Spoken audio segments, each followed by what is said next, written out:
Sometimes I'll be sitting during infusions only to hear the bell.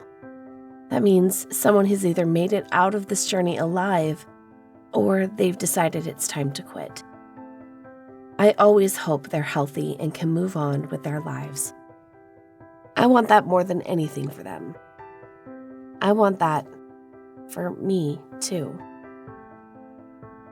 My dreams have shifted from seeking adventure to just wanting to live so I can see my children grow up. Find their dream careers, get married, and have children. I'm not shooting for the moon. Not really.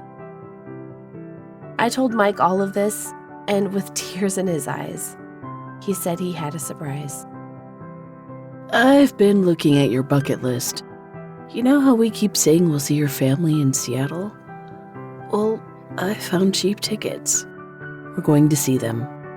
We're doing it, Elisa. I hugged Mike because he is the most incredible person in the world. And before I knew it, we'd gone to Seattle and sat looking at a massive lighthouse with two of my favorite cousins, Lori and Gabby Brush. "It saved many ships during storms," I heard an old man say as he passed us on the walkway. I scoffed and stared at the unimpressive building again. It didn't look newsworthy, but that's what I decided made it so special. A layman could deem it an old, irrelevant building. Instead, it tells a story of life, just like ringing the bell. I have seen the strangest beacons at such fortuitous times, especially recently, and they've carried me through the storms. The next day before we flew out from Seattle, Mike decided to surprise me. We're driving somewhere before we leave. Mike guided me slowly, and I carefully traversed a small portion of lush forest before reaching a different lighthouse from days before.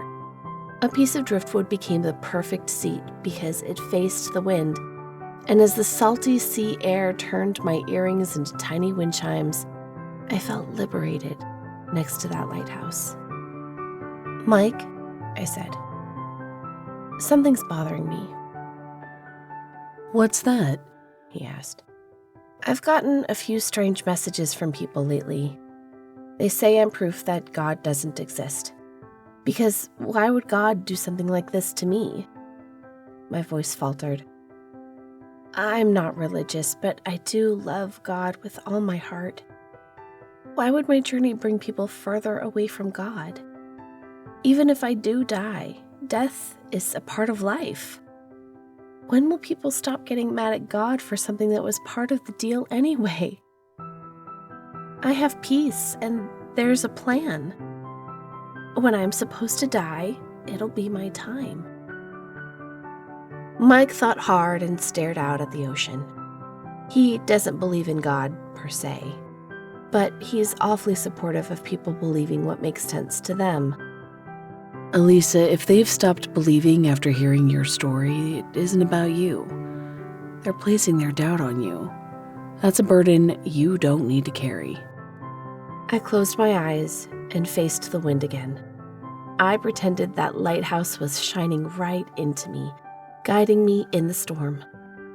In my imagination, the light went through me, leading me to the person I'm meant to be without regrets, burdens, or even sadness over cancer and doubt.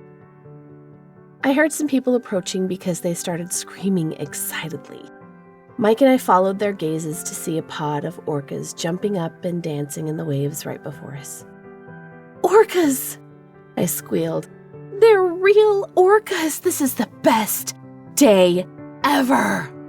I hugged Mike so hard, and he looked down at me instead of the magnificent fish in the ocean. You're so darling, he said. The orcas are my beacon for today. I no longer worried that I might never ring the bell or get better. I stopped thinking about people who supposedly lost faith because of my journey. I didn't even worry about the 18 pills I had to take every single day because, at that moment, everything seemed incredibly doable. Whether I'm magically healed someday or end up on the sticks, sooner than later, I'll keep looking for beacons because God's lighthouse is leading me home.